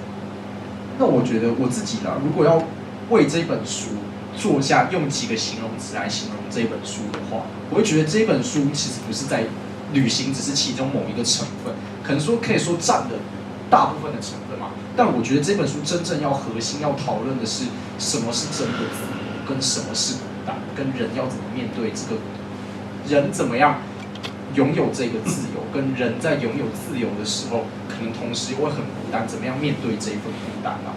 那你自己对自由跟孤单这两个东西，你觉得这两个东西是互斥的吗？还是？我觉得不是互斥的，我觉得，或者是你对这两个东西的看法是什么？或者是你觉得这本书最想要传达给大家的核心意念，用一个形容词讲会是什么东西？我先回答孤独跟自由。我觉得对，确实这本书孤独与自由是一个很大的主题。那我完全不觉得孤独跟自由是相似或相对。我觉得孤独与自由其实就是花与种子，自由是种子，孤独是花。如果你想要自由的话，孤独是你没办法去逃避的一个东西。那我觉得其实不要害怕孤独，因为自由跟孤独，就像我刚刚讲的，其实我觉得我们每个人的心都有自己的形状，每个人都有自己的自我。那这个自我就很像是一粒沙这样子。那就算是你知道整片沙漠这么多沙，你也找不到两粒完全长得一样的沙，因为这就是这个世界的一个定律。更何况是人呢？人这么复杂的东西，你怎么能够找到两个完全心思会一样的人呢？那所以，当你要去融入体制，你要去融入一个教育体制，你要去融入一个社会，融入一间公司或什么之类的时候，你就会有所磨损。这个你是一粒沙，你跟其他沙你要去相处的话，当然会有所磨损。那我有时候会觉得说，如果当你磨损的太多，你一直不停的拼命去融入这体制，到最后你或许会变得很圆滑，沙变得很圆滑，很老练，但其实你就失去了自由，失去了那一股新的自由。那我会觉得说，像我这本书写旅行，其实是因为我觉得，有时候我觉得旅行很像是说，把我这粒沙投入到一个完全不一样的地方，就比如说好像投入到一座海里面，把我这粒沙从沙漠里面投到一座海里面，这时候其实我会觉得说，比较能够看清我自己，看清我自己的棱角，看清我这个人。那他在这一沙，我这颗沙在海里面，或许你会觉得他很孤独，我也觉得他很孤寂，但是其实这也是一种自由，我觉得它是一种寻找新的自由。所以我觉得自由就是一种孤独，孤独就是一种自由。你刚刚讲到那个自由是花跟种子，我觉得这个比喻超好，而且我就想到我之所以可以念建中原，我是保送上建中，我不是考进去，直接用考博考进去。就是我保送上建中原，是因为我得到台北市作文比赛第1名，然后我那个时候作文比赛题目就是花与种子，而且是没有当时我那种作文比赛是没有那种前文引导的，就是你就看到一个题目，然后上面就写花与种子，就开始写800字。我也不记得我写些什么狗屁，但我觉得你写的一定比我那个时候讲的好。那既然都是大宅问环节，接下来下一个问题就要问你说，请问你公民在国外念大学是有 Dcard 账号的吗？你知道 Dcard 是什么？我知道，那也是有 Dcard 账号的。你说台湾 Dcard 对，没有办，我们没有办好，那就讲 Dcard 账号就是每天可以抽卡，就是你可以认识一个新的伙伴，然后如果你想认识他，他也想认识你的话，你们就会 match 成功。那在 Dcard 里面那个最后那个互相抽卡自我介绍最后一栏，通常都会想说你最想做的一件事情。根据我常年的观察，台湾的大学生写的都是自己出国旅行。所以，那我想要来问，就是大前辈，你觉得自己出国的、自己去旅行的好处跟坏处是什么？跟毕竟这本书里面大部分也都是自己旅行嘛，我也非常非常喜欢自己旅行，甚至觉得自己旅行跟比朋友去还快乐很多。所以第一个问题就是，你给想要自己旅行的人一些建议，跟他们讲说好处是什么，跟可能要注意的事情是什么。跟第二个问题是，现在你被迫要跟一个人去旅行，你会跟谁去？不一定是一个人。一群人，你会被迫一定得要这么做，那你会跟谁去？我先讲自己旅行的坏处好，自己旅行的坏处其实就是安全是最大的，就是看你要去哪里啊。像比如说有一段我没写到，有一次我去埃及吧，埃及那个，反正我去埃及的时候有一段我在荒野里面，晚上我在荒野里面走，然后我遇到野狗在那边跑，然后我就赶快跑这样子。然后又有一段，其实我书里面写的很多，就是。我以为埃及是什么很可怕的治安，结果是一只狗。这不是一只狗，是一群野狗。我是一群野，不是一群。你知道吗？沙漠里面一群野狗。所以是怕狗的，你是怕狗的。不是野狗比狼还可怕，一群野狗可以把你分尸真的，野狗可能比一只狮子还可怕。那你后来怎么跑走？没有，我就躲啊，因为他们在沙丘嘛，在沙丘，他们在这边，我在这边，然后我看到他们，我就赶快。白天还是晚上？晚上。那你怎么会晚上跑去那个？是秘密，之后下吕七二会写。好，吕七二大家敬请期待。对，但是你要小心，你知道野狗真的很可怕。然后，或者是，我还遇到什么？我遇过小偷，遇过抢劫，遇过。这个书里面就有写，就是差点手机被摸。对，还有更多，然后，对，所以我觉得这是独自旅行你需要去注意的。如果是女生的话，我遇过很多2个女生结伴去旅行的，但是真的就是可能不要像在台湾这样子太放心，因为在国外真的是大家都要靠自己的，就是你要有自我独立这样子，不管去哪都一样。然后我还讲好处，坏处讲完好处就是很自由，想怎样就怎样。对，其实坏处也是好处，我觉得坏处也是好处，就是当你好，现在如果我把你突然，大家都说我很想去纽约，很想去伦敦，很想去巴黎，那我现在突然把你丢去巴黎的市中心，然后我说你什么都不用做哦，在那边你只要跟我在那边待1个月，什么都不用做，然后看看你这个月你要干嘛，就是我觉得这你就要可以去想象，这样就是这样子的感觉，就是一种独自旅行的感觉，就是你没有目的的旅行，反而很自由，但是也很孤单。好，我们第2个问题。这样还要讲？你要继续走，继续。但是所以，但是我刚刚讲完，好像说你一个人旅行都很孤单，但其实就像我书里面写的，我在一个人旅行中遇到很多人啊，但是很多人啊都是不同国籍的人，不同样的人，这些人在台湾我们不见得会遇到，我们很难遇到。那如果你去外面旅行，你都要跟一整群人去的话，你就没办法去认识这些人嘛，对不对？所以我觉得有时候你反而你一个人去，你反而会变成不是一个人。你反而会认识新的人、新的事物，我觉得这是独自旅行很大的一个好处。好，那个第2个问题就是非得就是又像那种心理测验大宅问，就是非得要和一群人或1个人去旅行的话，就是强迫你一定要结伴同行，你会选谁？我现在先回答我答案，我的答案会是选我爸爸妈妈。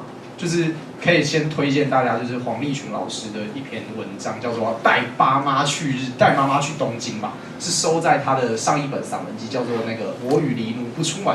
那篇文章非常非常好看，就是讲说他到中年，然后妈妈也是老年，然后就带妈妈出门，比带小朋友还不受控制的那一种感觉。对，那我自己也很喜欢那篇文章，原因就是基本上这个就是我带爸爸妈妈出去玩的心得，就哇，怎么有人可以写这么精准啊？一进去日本的超市就完全不受控了，就半个小时完全都不见人影，然后就我都想要回饭店了，全部人都还不在那边。但我会选爸爸妈妈的原因，就是会发现，就是我到我现在大25岁，然后将来可能工作26、30岁，就是越来越有经济能力，越来越能够想去哪里就去哪里，想住哪里就住哪里的时候，但爸爸妈妈可能没有那个体力跟那个精神心力，跟我坐那么远的飞机一起去了。所以我现在的小小的心愿就是，我现在小小的心愿就是。我将来如果有钱了，我要带我爸妈一起做商务舱，带他们做商务舱，就是他们一定舍不得花这个钱。但是如果我赚得到这些钱的话，就带他们做商务舱去欧洲玩，然后让他们知道，毕竟从小时候就是他们带我去欧洲的，那我要让他们知道儿子长大后过的生活跟我喜欢的生活跟有品味的生活长的是这个模样。但当然商务舱机票很贵，一张可能就要10万块，就是乖乖努力赚钱的程度了。那我会选爸爸妈妈的原因就是，会觉得我一直都觉得带爸妈出去很没有旅行的成分，但我觉得一直都会思考我的爸妈，我的人生大概还剩下多少时间让我爸妈开心。那么只要如果他们能够真的感觉到很快乐、很开心，然后能够跟我相处在一起，认真的了解我，那么花多少时间或代价，或就算我内心觉得很累，我也都愿意做这件事情。好，请回答。问题是我要跟着去。对，被迫，也可能是女朋友。我另外一个答案就可能就是跟恋爱对象一起去住那种巴厘岛超高级的 villa 之类，这种很肤浅的答案也可以。这个也是我的另外一个答案。我知道片场有谁想跟我去旅行吗？直接开头，打扰我们开 Google 表单。我觉得我们可以去啊，我们明天就去花莲玩好了。我上礼拜才刚上礼拜才刚从花莲回来，但是我们揪蓝旗大哥叫我们去花莲。啊，你上礼拜去花莲？上礼拜1月哦，没有很久，1月底的时候。我已经回答了。好，可以，这虽然有点敷衍，但我们还是可以进下一个问题，就是你觉得，毕竟这一本书里面就有写到很多，稍微有提到跟恋爱有关的事情，你觉得写作对你的现实生活或对你的感情生活是有影响的吗？我先回答这个问题，我自己的回答就是，毕竟继续在台湾长大的话，继续写作这件事情，可能会有很多面临到很多问题，就是可能会被人家嘲笑说是 gay 来假文青啊，那要怎么样面对这件事情？对，那你觉得呢？你觉得你的写作有对你的生活带来一些什么改变吗？或对你的感情生活有什么影响？写作其实是一件孤独的事。写作，不管你旅途再怎么灿烂，在写下的过程中还是会很孤独。创作其实是一件孤独的事，所以其实为了写作，我现实生活失去了不少的人，或错过了不少 moment， 错过了不少片刻，就为了创作。所以我觉得现实一定会被影响到。如果大家有志写作的话，其实要知道说，写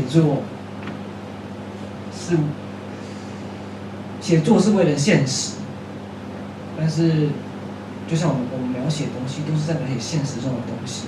那如何去拿捏说你投入在写作这件事情上面？写作就是一个虚幻的一个事件，去追忆过去。不管你写的东西，你都是在写过去的东西。那你的未来跟现在会因为过去受到什么影响？你是否要去斩断过去跟未来的联系？我觉得这都是写作的时候大家可以去思考的东西。对，那至于写作对于我恋情有什么影响吗？有啦，就是还是不要讲好。大家蛮想听恋爱这个部分的嘛，就是我另外一个想要问的问题就是，你觉得恋爱是什么？这个问题好空泛哦。可是就是我之前就是蒋雅妮也有问我说，你觉得恋爱是什么？他说我的这本书里面写了很多恋爱，然后又写了很多旅行，甚至有在恋爱跟旅行也有某一个程度的相关。所以他问我说，你觉得恋爱跟旅行之间到底有没有关联性呢？你觉得恋爱是什么？那我就回应他说，我觉得恋爱跟旅行基本上很像的东西，它就是一个你去了一个很远的地方，然后看到了一个完全不一样的世界，然后用自己原本的样子去面对那个世界，然后去面对那个人，然后可能有一天你会回来这个地方，回来变成你，就是可能你恋爱可能会分手，旅行终究你要回来你现实的生活里面，回到你的现实生活里面，你如何变成思考你这一段过程带给你什么，然后让你变成一个更好的人，或者是变成一个更喜欢自己的人。我觉得这是恋爱和旅行的关联性。那你觉得恋爱对你来说是什么？旅行对你来说是什么？恋爱跟旅行关联性，你可以回答一些你去玩的时候不会想要艳遇吗？我刚刚就想说，你要不要回答这种很肤浅性的答案也可以啊，就是我也很想听这种答案，我自己可能会讲。没有，我先问你，你去旅行你不会想到艳遇吗？你说，但就是这个脸跟这个脸，就是还是有差别，也要知道自己长什么样子。没有。我觉得旅行就像我刚刚讲的，你一个人去，你会因为你是一个人，所以你有时候反而变成不是一个人，就是你会认识你平常不会认识到的人。当你一个人去旅行的时候，你反而心会变得更容易去感受到周遭的事物，因为没有人在旁边跟你讲话，你反而会去感受到这个世界。那有时候你遇到了一些人，你会跟他们在很短的时间里面一同经历了这样子的，你知道吗？这样子对世界的感受，这样子对于身边变化的感受。那我觉得这跟谈恋爱很像。我觉得当大家谈恋爱的时候，其实两人世界的时候，其实也是你的心也会变得更容易去感受，心会变得更易感这样子。所以我觉得心的感受是身为人很重要的一件事，就像恋爱对我们也很重要。所以心的感受，因为我们有一颗心，所以我们会去感受。接下来下一个我很好奇的地方，也是说公民在最后的那一个我这世界里面有讲到，就是因为小时候的你就是阴柔气质比较明显，然后就是身材跟我一样，就是那种偏瘦瘦的男生。然后这种像我们这种人，就是女生朋友会比男生朋友多。我上了大学是这样，就是基本上我的好朋友们大部分都是女生。那么，但这种情况在大学当然就是没有人敢怎么样，毕竟我就是念法律系的，然后我就是在法律系里面成绩还算好的小朋友，然后大家都有求于我，所以也不敢对我怎么样。但这种情况在国小、国中，我能够想象是很容易，你在书里面没有写那么直白，我觉得你很温柔，但说实在就是很容易被人家嘲笑或被霸凌的。你觉得你在台湾的这个情形比较严重，还是到了国外？毕竟身为就是亚洲人，可能一定也会面临到，然后一个人在外面国外求学，也可能会遇到很多这种歧视啊，可能不一定说得上是歧视，或者是那种内心的那种差别待遇，觉得就是跟人家不一样的这种感觉。你想要跟大家分享这个话题吗？如果是说种族歧视，跟自己怎么面对这些事情？在国外确实不会说种族歧视，其实就是只要你是来自不同文化的人，对于当地文化的人都一定会有隔阂的时候，那个隔阂是非常深刻的，你需要花很多年才可以去克服它。所以如果大家未来有想要到国外去居住或者想要旅行的话，或者留学的话，其实这是我们必须要面对，就是那个隔阂有时候甚至是可能你要5-6年才有办法去跨越的。但是如果你不去尝试跨越它的话，你永远不会跨越。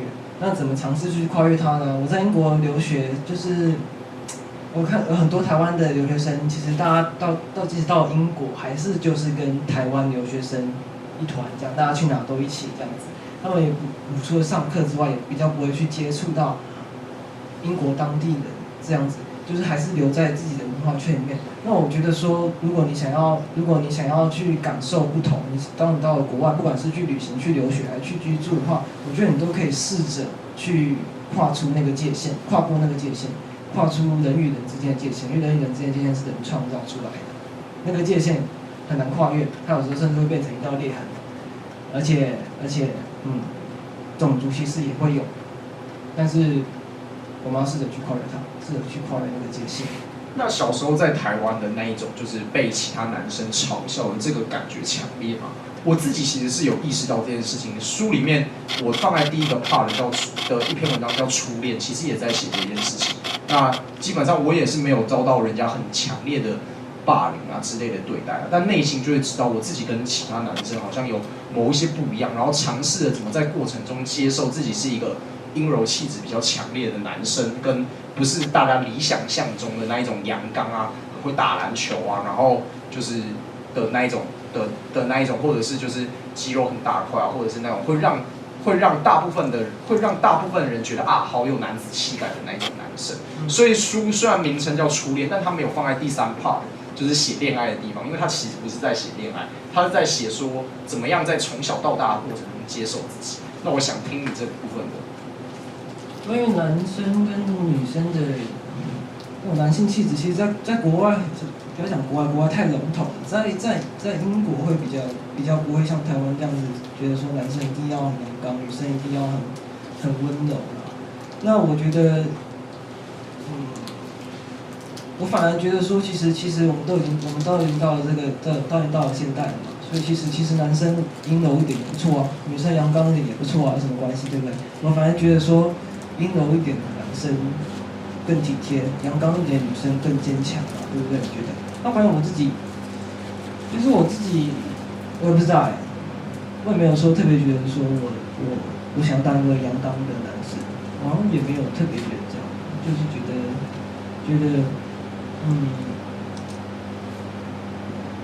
我也不知道。后来我就觉得，其实我觉得我就是一个，我就想当一个 gentleman 吧。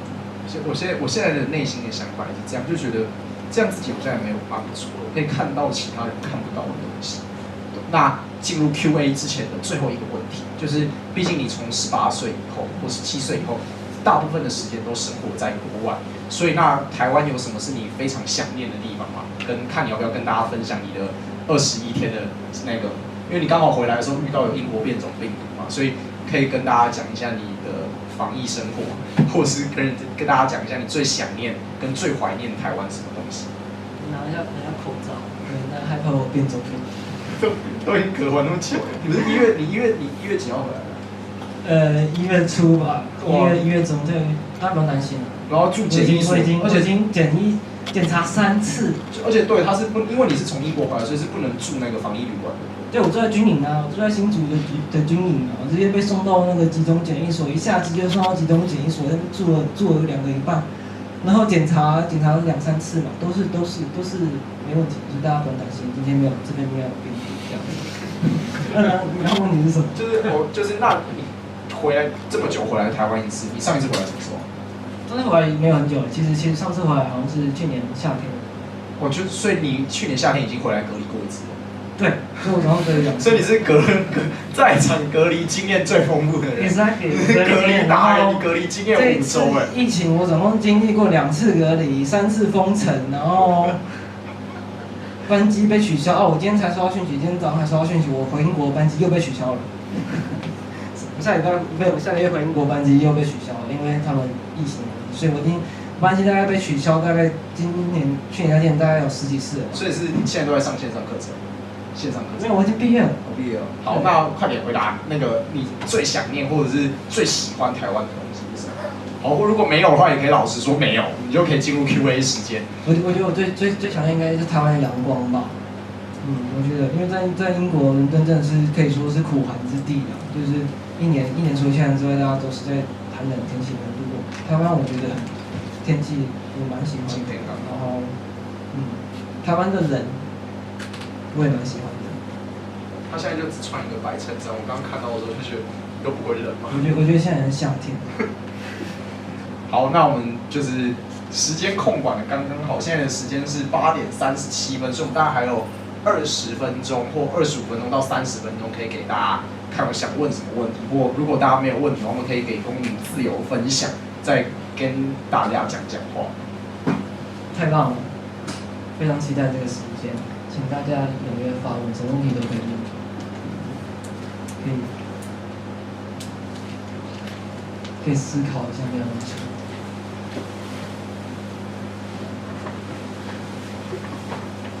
那好，开始，我们继续聊。要有一个开头，那个心仪帮我问我一个问题。不然，如果把麦克风传下去，好啊，然后大家说你想就是自由分享，想分享好温馨哦，好温馨哦，好，很赞。就是为什么来之类的，好吗？好。你开始哦。就莫名其妙被电到。然后不要害羞。那我来问你好了。那个你看我的书了吗？还没。那你会想看吗？里面有很多很精彩的部分哦。我现在来推销一下，这个里面就是除了书上面有说那种被帮派殴打嘛，还有在那种古城墙上尿尿被警察抓到的故事。有吗？没有啊，没有啊，什么意思？对，就是有很多你意想不到的经历。跟我刚开头讲，最后一幕在伦敦遇到恐怖攻击，而且我看到那一幕的时候，我真的觉得电影感非常非常强烈，而且觉得他在恐怖攻击的时候躲进店家里面，他做了一件事情，让我觉得真的很像电影主角才会做出来的动作。那既然是什么，就是这样，自己买书就会知道。是真的，那时候真的是蛮害怕的。不过好了，我自己推销我一下，就有很多很惊险的事情，而且他们是真的，几乎都是真的。但是我不太会推销，所以大家就是在台湾大家都活得蛮安逸的，也不会有人想要来台湾做什么恐怖攻击。台湾能够接受到的那种连环警报，就是只有地震，然后半夜发死之类的警报。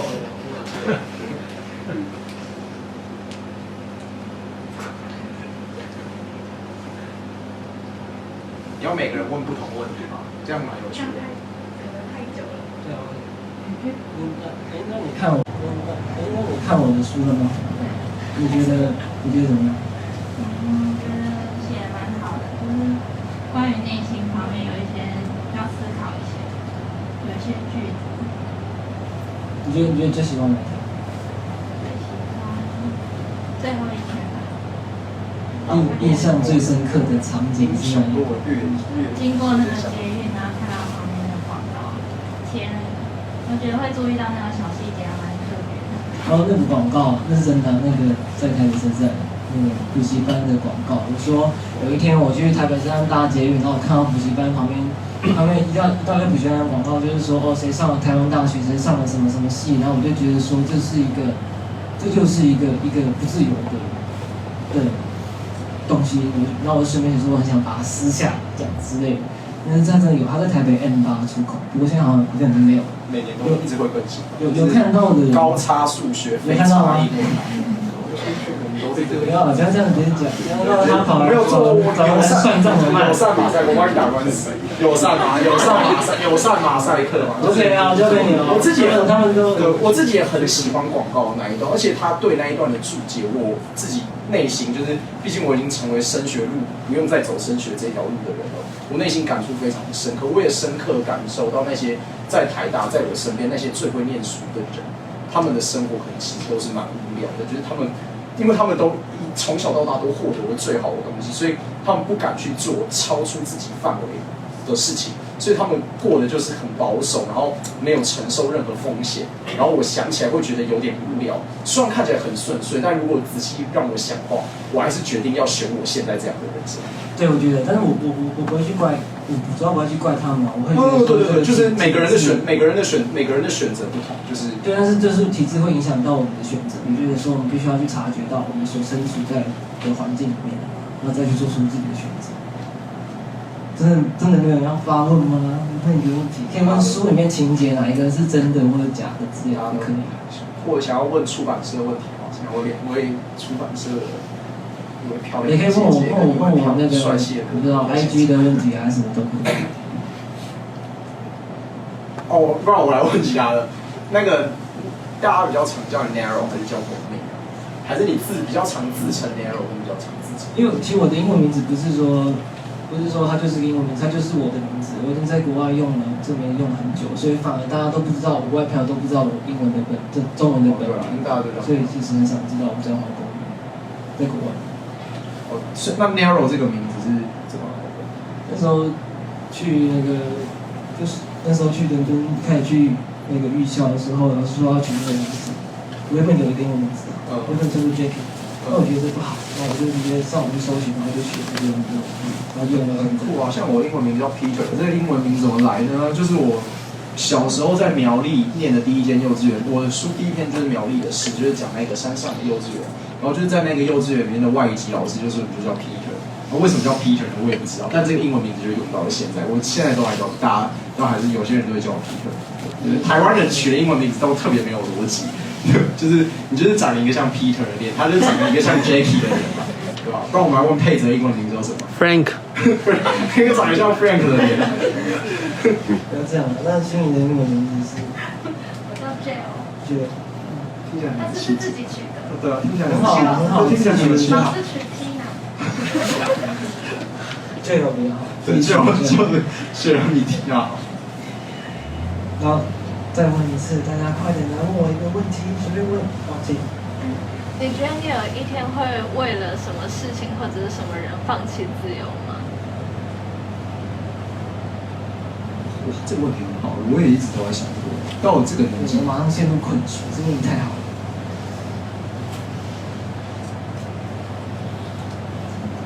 你是说永远的放弃，还是说暂时放弃？一段比较长的时间，像是就是3-5年啊之类的。你说的放弃自由，是不是说？这个问题的白话文好像是你比较喜欢稳交还是比较喜欢单身？我有误解吗？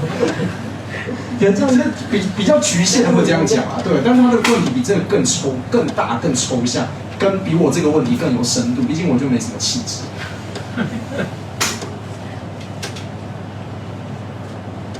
如果是回答你这个问题的话，可以啊，当然了。好，我们先回答我这个吧。就是，我觉得是，如果是我在想问恋爱，我觉得自由的人跟自由的人还是可以谈恋爱啊。那我觉得不冲突啊。我觉得谈恋爱跟自由这两件事不是不冲突。大家可能会觉得说，好像说自由就是说你要很不受拘束，很单身这样，不是？我觉得我讲自由好像不是这样子，是一种新的自由。我觉得两个自由的人谈恋爱反而最好，而且反而对我而言，对，就是反而我会向往样子的爱情，就是自由跟自由的人，但是还是能够去感受彼此这样子。我觉得谈恋爱跟自由并不相冲突。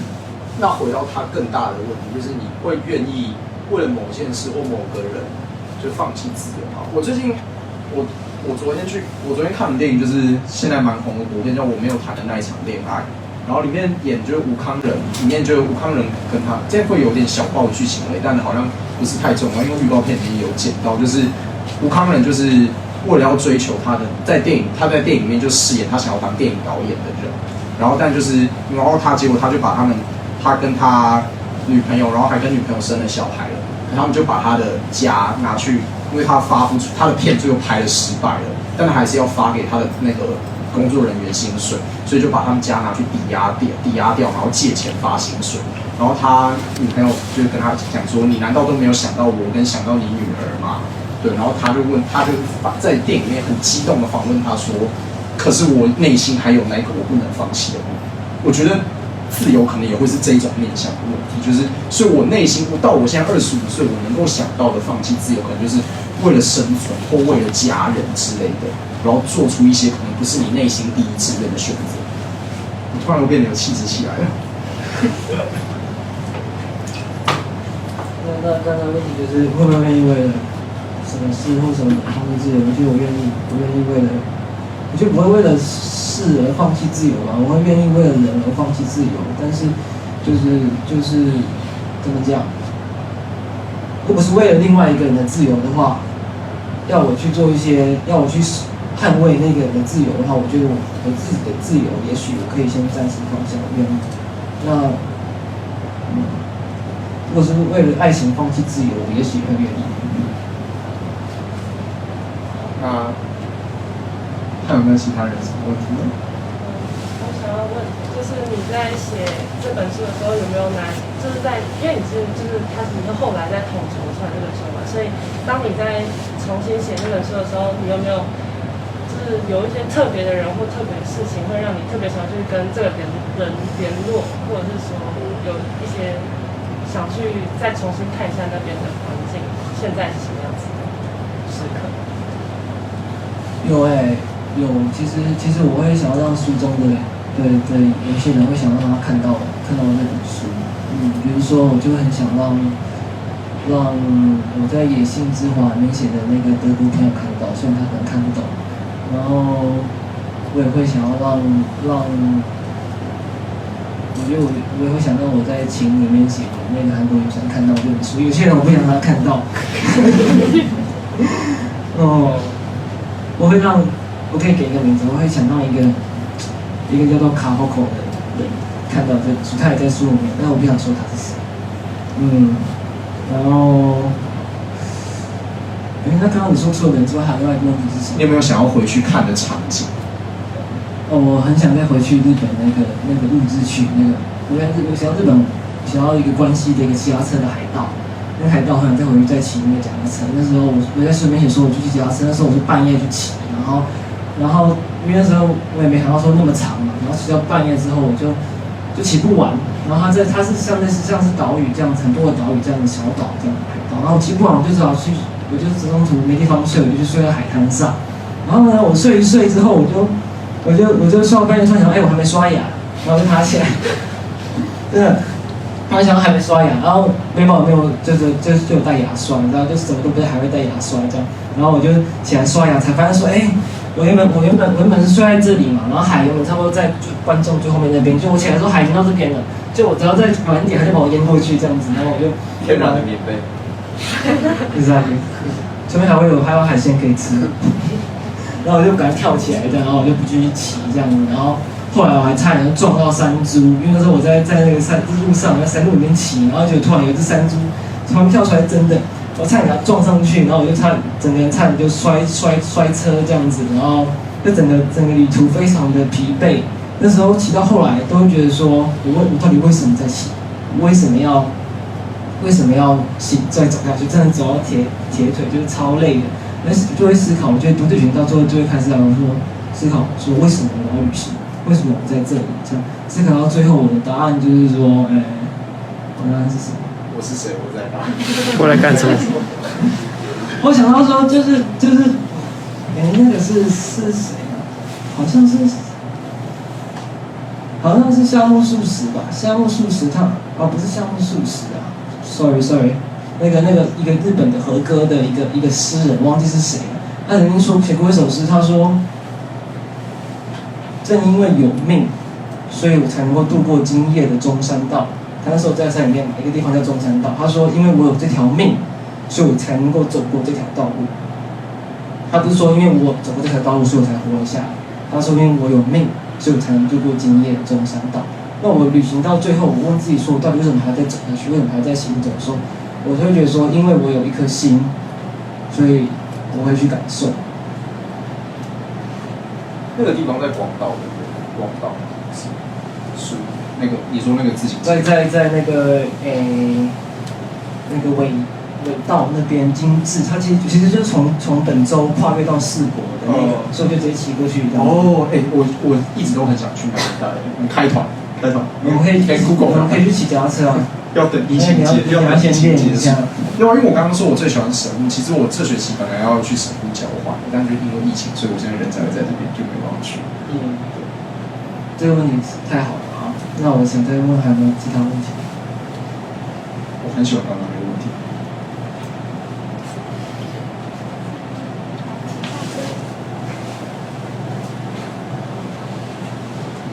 南希先生有问题吗？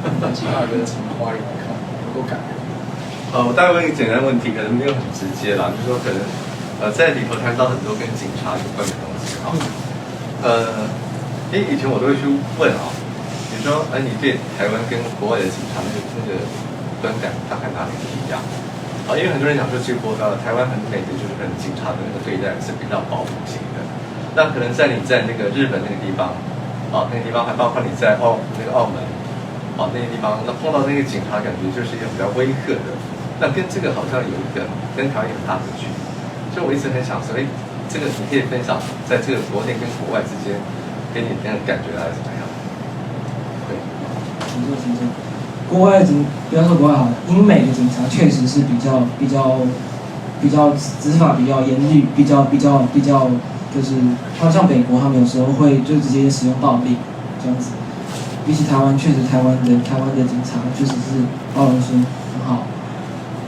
刚您讲到，其实我在威尼斯就是有被警察逮捕嘛。我去威尼斯玩的时候，我被那个，因为我那时候就半夜，然后就是半夜，然后我去喝酒，然后之后走在路上，然后就想上厕所，然后呢我就去路边的餐厅酒吧，他们都说不行，你一定要买我的东西才能够上厕所。然后之后我就受不了，然后我就去路边一个里面的地方，然后我就去在路边，然后呢，结果我不知道那个地方是警局，我不知道，因为他们在里面嘛，我不知道在围墙外面，然后结果那警察就冲出来，就把我抓住，然后就说你完蛋了，你要好像一会把我关起来的样子，然后但是后来我在那边被他审讯了一整个晚上，做笔录什么之类的。然后那是我跟我朋友一起还在外面等，我就这样等了一整个晚上。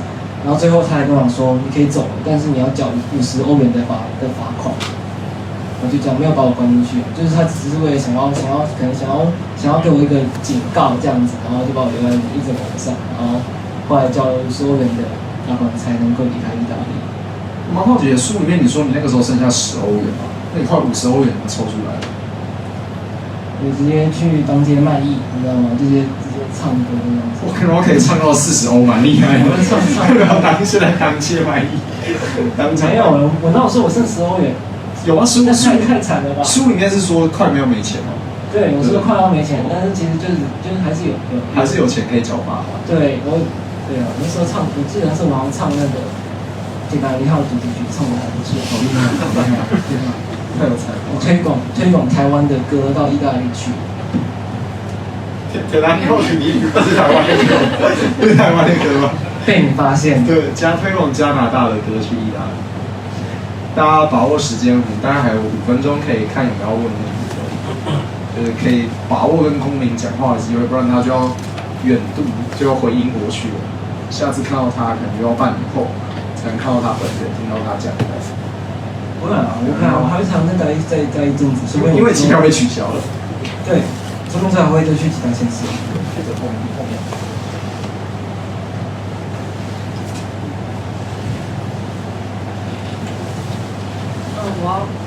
我问比较肤浅一点的问题，因为你是电影系，我想问你有没有比较你自己很喜欢的电影之类的？这个问题没有肤浅，这个问题很厉害。我也想问这个问题。你好难哦，这个问题因为已经很多人问我这个问题，因为我电影系的，我觉得我会有喜欢的导演，可能喜欢的